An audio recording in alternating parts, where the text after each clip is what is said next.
Hey, good morning, good morning, good morning. This is Pastor Eric Brown with Daily Manna for your soul. Happy Friday to you. I pray the Lord is blessing you real good right now. Look, just want to bring you a word of encouragement, something to help you along your way.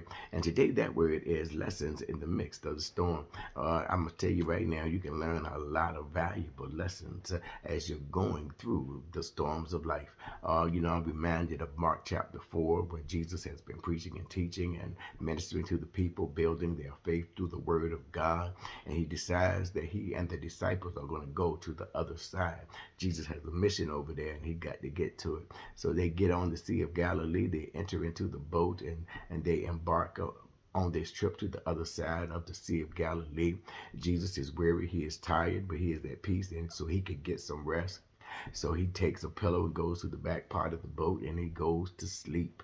Well, can I tell you, as they are traveling, they're on the Sea of Galilee. Everything is fine, everything is peaceful. The sun is shining, the wind is blowing just right, the sea is calm. But all of a sudden, things get perverse. Things get perverted. The winds start acting up.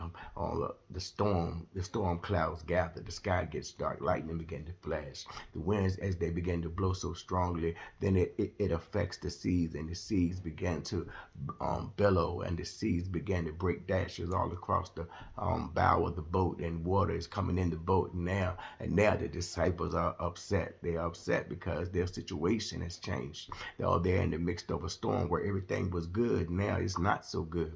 But Jesus is still asleep in the back part of the boat.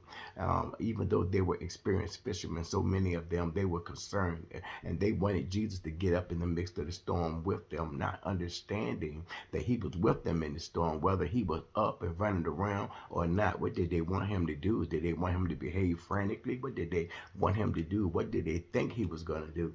Well, they woke him up. And when they woke him up, Jesus looked around and Jesus began to rebuke the winds and he spoke to the seas. Watch this. Jesus rebuked the conditions that caused the storm. Not only did he rebuke the wind, but he rebuked those dark clouds, and he rebuked the rain and the lightning and the thundering. He rebuked the atmospheric conditions, and then he told the seas to behave. I want you to get this: that sometimes in the midst of your storm is being given to you or being shown to you by the very things that you have been using. So some of the very people that's been in your life all the time, some of the very things that you have relied on before, all of a sudden when they get perverted, they get turned around, and they're being used for evil, and that's why you don't recognize it all the time as a storm. And by the time you recognize it as a storm, you're already in the midst of it. What are you going to do? Well, they did decide to call on Jesus. They did decide to wake up Jesus, but it was not out of a position of power and faith. It was out of a position of fear. And that's what the storm has come to do. It's come to take the very thing in your life that is familiar, perverted enough that now you are afraid and you're not walking in your power. Because if they had been walking in their power, they would have rebuked the storm themselves. Or somebody need to get that. But Jesus got up and he rebuked the storm, and he rebuked the winds, and he rebuked the waves, and he spoke to the sea, and now everything is calm. And they looking at Jesus like, what kind of man is this? What kind of man that he can control the seas and the winds? And as they were still marveling, Jesus as to say, get off of that, because that's not what it's about. It's not just that Jesus could do these things, but Jesus was teaching them to have the type of faith that they could do these type of things in the midst of the storm also. Jesus wanted them to learn a lesson in the midst of the storm, that the same thing he did, they could have done. And this is what Jesus asked them. Jesus got right to the root of the issue. Jesus said, where is your faith?